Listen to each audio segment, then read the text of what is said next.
कभी तुम्हारी किताब,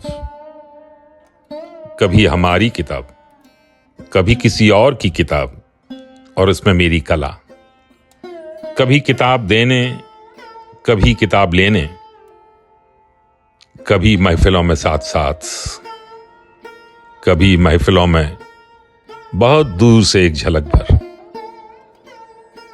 कभी भीड़ में, कभी अकेले।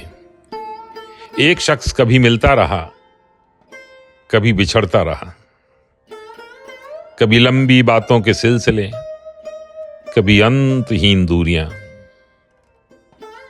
कभी लगा बहुत करीब, कभी पहुंच की सीमाओं से परे।